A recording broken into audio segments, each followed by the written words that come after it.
Hello everyone, welcome to कृष्णात्र classes. आज हम लोग अपना इस चैप्टर का लास्ट टॉपिक कवर करने वाले हैं। चैप्टर 2 यूनिट एंड मेजरमेंट का लास्ट टॉपिक कवर करेंगे और इससे रिलेटेड जो क्वेश्चन होंगे वो हम अपने नेक्स्ट लेक्चर में देखेंगे। आज हम लोगों की थ्योरी कंप्लीट हो जाएगी। लास्ट लेक्चर में हम लोगों ने सिग्निफिकेंट फिगर्स के बारे में पढ़ा था, जो मैं आशा करता हूँ कि आप लोग वो लेक्चर देख के आए होंगे और आप लोगों को वो लेक्चर पसंद भी आया होगा। अब हम लोग अपने नए लेक्चर के साथ आगे बढ़ते हैं और आज का टॉपिक है हमारा एरर। तो देखो, जैसा कि आप लोगों को मालूम है, एरर का मतलब है अनसर्टेनिटीज जो कि आपकी मेजरमेंट में प्रेजेंट है, वो है आपकी एरर्स, और वो उसका आप कुछ कर नहीं सकते। देखो, कुछ एरर्स हमारे हाथ में होती हैं, कुछ एरर्स हमारे हाथ में नहीं होती। जैसे इंस्ट्रूमेंटल एरर्स हैं, वो हमारे हाथ में होती हैं, हम अपना इंस्ट्रूमेंट को और एक्यूरेट और प्रिसाइज बना सकते हैं। लेकिन कुछ चीजें जो अनप्रेडिक्टेबल होती हैं वो मेरे हाथ में नहीं होती, जैसे मेरी वोल्टेज सप्लाई, जैसा मेरा एटमॉस्फेरिक टेम्परेचर, जैसे मेरी एटमॉस्फेरिक कंडीशंस, ह्यूमिडिटी। ये चीजें मेरे हाथ में नहीं होती। इनको मैं बोलता हूं अनप्रेडिक्टेबल वेरिएशन या रैंडम एरर, जो मेरे हाथ में नहीं है। लेकिन जो मेरे हाथ में, जिनको मैं कंट्रोल कर सकता हूं, चेंज कर सकता हूं, वो उनको मैं बोलता हूं सिस्टमेटिक एरर या इंस्ट्रूमेंटल एरर। तो आज के टॉपिक में हम लोग वही चीज कवर करने वाले हैं कि हम लोग कैसी कैसी एरर के साथ डील करेंगे। तो शुरू करते हैं चैप्टर। एरर का जैसे मैंने बताया, अनसर्टेनिटीज जो आपके मेजरमेंट में प्रेजेंट है उनको हम एरर बोलते हैं। आपकी एरर बेसिकली दो पार्ट में क्लासीफाई होती है, एक आपकी सिस्टमेटिक एरर और दूसरी आपकी रैंडम एरर, जो कि सामने लिखे हुआ है। सिस्टमेटिक एरर सिंपली वो होती हैं जो आपके इम्परफेक्शन की वजह से आती हैं। Imperfection in measuring instrument, imperfection in your technique. कभी कभी क्या होता है कि कोई नया बंदा है, वो मेजरमेंट में गलती कर सकता है, उसका एक्सपेरिमेंटल प्रोसीजर हो सकता है सही ना हो, तो वो गलतियां मेरी किस में आती हैं? Systematic error. और सिस्टमेटिक एरर में भी मैं उसको इंक्लूड करता हूं इम्परफेक्शन इन टेक्निक्स में। कुछ एरर मेरी आती हैं इंस्ट्रूमेंट की वजह से, जैसा कि मैंने अभी बताया, कुछ एरर मेरी इंस्ट्रूमेंट की वजह से आती हैं। आपका इंस्ट्रूमेंट ढंग से डिजाइन नहीं है, कंपनी से ही एरर आ रही है, तो वो आपकी इंस्ट्रूमेंटल एरर में आती है। और अभी जैसा मैंने बताया, दूसरी आपकी होती है रैंडम एरर, जो कि अनप्रेडिक्टेबल वेरिएशंस जो आपके एटमॉस्फेरिक कंडीशंस में आ जाती हैं, या आपके हाथ में जो फैक्टर्स नहीं है, जैसे लाइट चली गई या वोल्टेज ज़्यादा हो गई, कम हो गई, टेम्परेचर बढ़ गया, हवा चलने लगी, ह्यूमिडिटी बढ़ गई, तो ये आपकी रैंडम एरर में आती है। तो रैंडम एरर से तो हमारा कोई मतलब नहीं, इन पे कोई किसी का कोई कंट्रोल नहीं। तो हम लोग जो आगे बढ़ने वाले हैं, इम्परफेक्शन का क्या है? इम्परफेक्शन हम अपना एक्सपीरियंस के साथ साथ उसको दूर कर सकते हैं। इम्परफेक्शन को जैसे जैसे बंदे को एक्सपीरियंस होगा, उसको वो परफेक्ट होता जाएगा अपने काम में, तो उसकी इम्परफेक्शन वहां से दूर होगा, टेक्निक में जो उसका इम्परफेक्शन है। तो हमारे पास जो एरर बची, वो बची इंस्ट्रूमेंटल एरर, जो कि हमारे इंस्ट्रूमेंट में मौजूद है, तो हम उसको ही स्टडी करने वाले हैं। तो इंस्ट्रूमेंटल एरर में आपका जो है, आपकी दो तरीके की एरर आती है, एक जीरो एरर और दूसरी लीस्ट काउंट एरर। तो जीरो एरर क्या होती है? जीरो एरर का मतलब है कि जो आपका जीरो है ना, वो सही जगह पे लाई ना कर रहा हो, तो वो आपका जीरो एरर कहलाता है। आपके जीरो की इम्परफेक्ट पोजीशन हो। अभी तुम लोगों की घर से क्लासेस चल रही हैं, मुझे मालूम है सभी लोगों की घर से क्लासेस चल रही हैं, इसलिए दिक्कत है। लेकिन जब आप लोग स्कूल में पहुंचोगे, अपने स्कूलों में पहुंचोगे, तो वहां तुम लोगों को लैब में डिवाइसेस दिखाई जाएंगे, जिसमें एक डिवाइस होता है वर्नियर कैलिपर। उसमें आपको सबसे पहले एरर ही चेक करनी होती है। वर्नियर कैलिपर में एक मेन स्केल होता है और एक आपका इस जगह पे इस तरीके से स्केल बना होता है, इसके ऊपर ये स्लाइड करता है इसके ऊपर, और ये आपका होता है वो वर्नियर स्केल बोलते हैं हम इसको, वर्नियर स्केल। अगर मेरे पास अभी मौजूद है, मैं तुम लोगों को उसकी फोटो दिखाता हूँ, थोड़ा सा आइडिया तुम लोगों को लगेगा। थोड़ा वेट करना पड़ेगा, ढूंढता हूँ।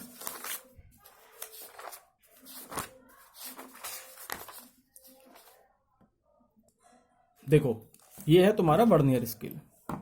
जैसा मैंने तुम लोगों को बताया, ये वर्नियर कैलिपर होता है। ये आपका मेन स्केल हो गया, ये आपका वर्नियर स्केल हो गया, ये इसके ऊपर मूव करता है। तो इसमें हम लोग क्या करते हैं, जौ होती हैं, दोनों जौ हैं इसकी, इनको हम मिलाते हैं, और इसका जो जीरो है ना, इस वाले स्केल का, वर्नियर स्केल का, ये इसके जीरो पर लाई करता है, तो हम बोलते हैं कि इसमें एरर नहीं है, जीरो एरर नहीं है। और अगर ये लाई नहीं करता, तो ये आपका जीरो एरर कहलाता है। तो यही आपका होता है जीरो एरर, जो कि वो बोल रहा है कि अगर आपका जीरो सही जगह पे नहीं है, इम्प्रॉपर पोजिशनिंग ऑफ जीरो की वजह से जो एरर आता है उसको हम जीरो एरर बोलते हैं।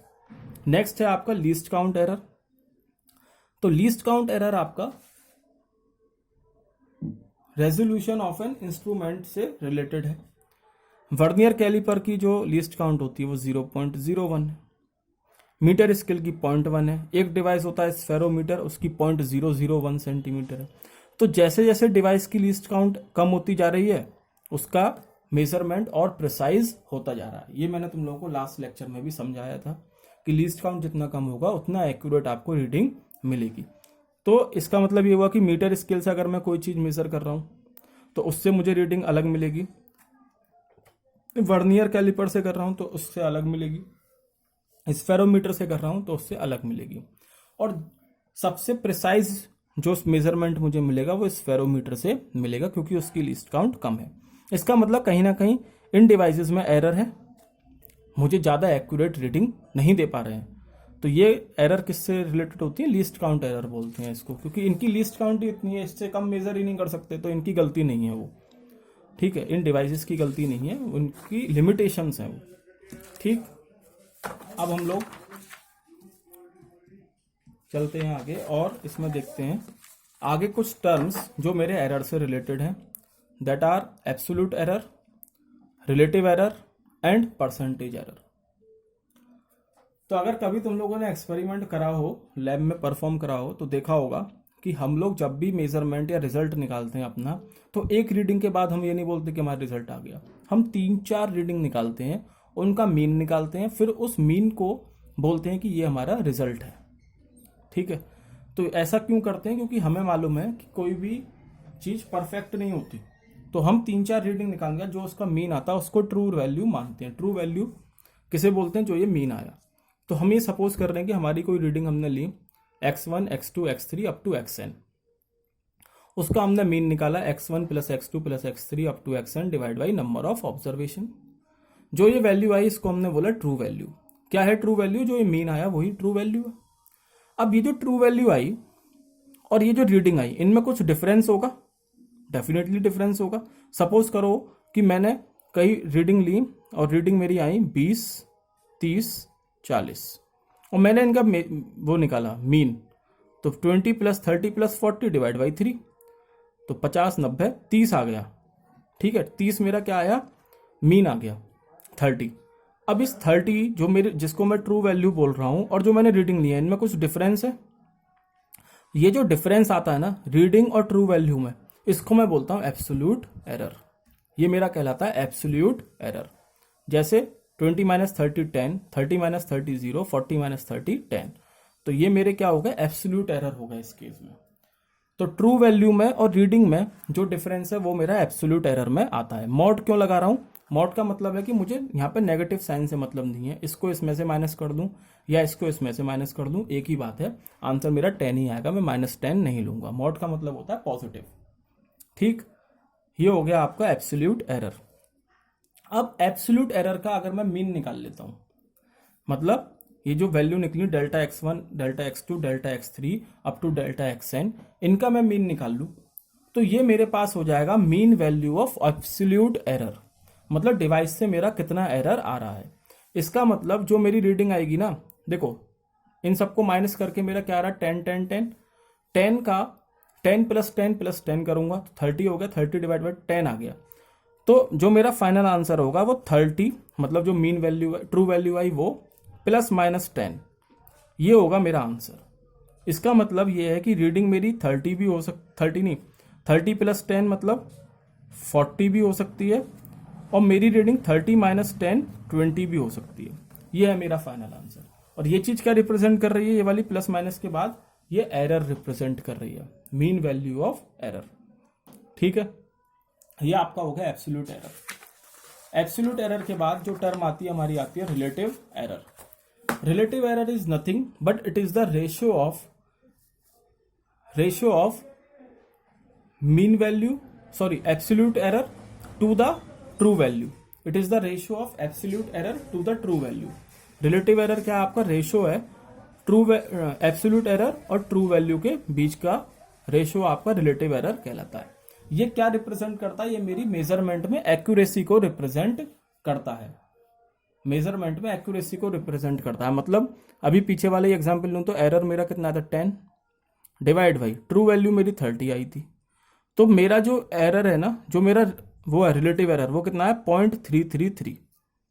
ये मेरा आया रिलेटिव एरर। ये क्या रिप्रेजेंट कर रहा है? मेरी एक्यूरेसी रिप्रेजेंट कर रहा है। और इसी को अगर मुझे परसेंटेज में डिफाइन करना हो कि कितना मेरी एक्यूरेसी, तो 10 डिवाइड बाई 30 मल्टीप्लाई बाई 100 कितना आएगा? 33.33%। मतलब रिलेटिव एरर में 100 का मल्टीप्लाई कर दूं तो वो मेरी हो जाएगी परसेंटेज एरर। तो ये कुछ टर्म्स हो गई आपकी एरर से रिलेटेड। अब जो हम लोग आगे देखने वाले हैं वो है हमारा कॉम्बिनेशन ऑफ एरर। मेरा जैसे अगर मैं कोई ऑपरेशन कर रहा हूं, ऑपरेशन मतलब mathematical operation, subtraction, addition, multiplication, division, तो उसमें मेरा एरर कैसे निकालूंगा? तो हमने यहां सपोज करा, हम सारे केस देखेंगे वन बाई वन। अभी हम लोग देख रहे हैं एरर ऑफ अ सम। अगर मैं सम कर रहा हूं उसमें जो एरर है उसको कैसे निकालूंगा ये देख रहे हैं। ठीक है, तो आपका पहला है, आपने सपोज करा कि आपके पास कोई क्वांटिटी है जेड, जिसका हम कैसे निकाल रहे हैं उसको ए प्लस बी। ठीक, मतलब ए का मेजरमेंट प्लस बी का मेजरमेंट दोनों को ऐड कर दिया, जेड आ गया। ठीक है, लेकिन अगर इसमें कुछ एरर है तो कैसे रिप्रेजेंट करोगे? तो Z plus minus delta Z, मतलब इसमें एरर, ब्रैकेट ए प्लस माइनस डेल्टा ए के मेजरमेंट में जो एरर, प्लस बी और बी के मेजरमेंट में जो एरर, प्लस डेल्टा बी। तो यहां पे मैं दोनों क्वांटिटी ब्रैकेट खोलोगे तो A plus minus delta A यहां कर रखा है, plus B plus minus delta B. तो ए प्लस बी एक तरफ ले लिया, plus minus delta A plus minus delta B एक तरफ लिया, तो ये हो गया A plus B plus minus common ले लिया, तो अंदर क्या बचा? Delta A plus delta B. इसका मतलब कि मेरा जो एरर आया वो क्या आया? यही तो एरर है। मतलब डेल्टा जेड की वैल्यू क्या होगी? जेड की वैल्यू तो ए प्लस बी है, तो डेल्टा जेड की वैल्यू क्या होगी? Delta A plus delta B.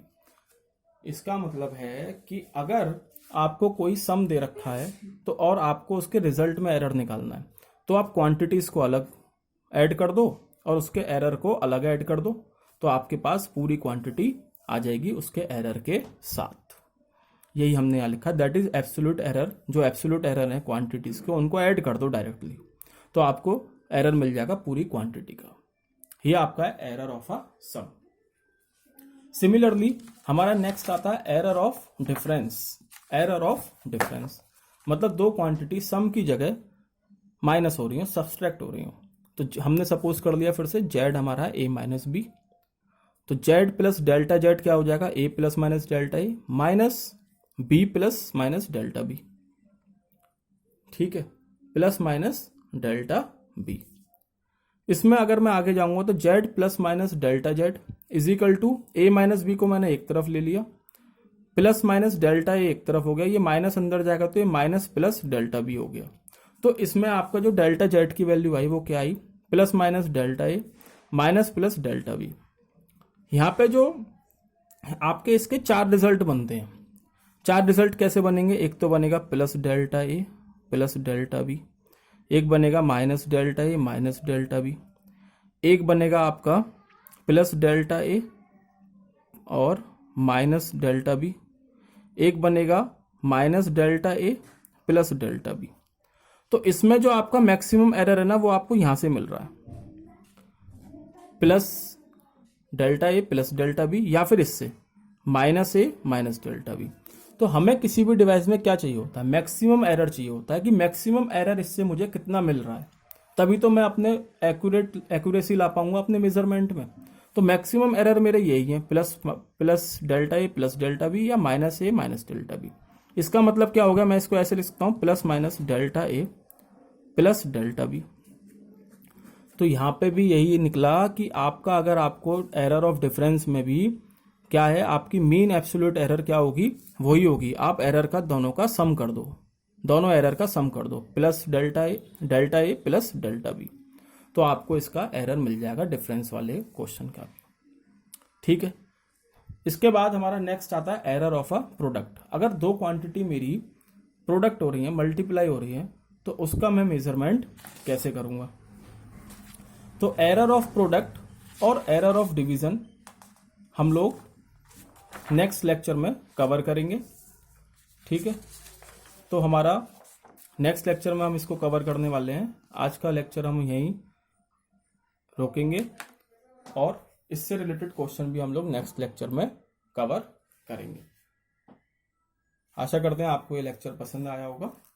अगर पसंद आया लेक्चर तो वीडियो को लाइक करें, चैनल को सब्सक्राइब करें, कमेंट करें, शेयर करें। Okay, thank you.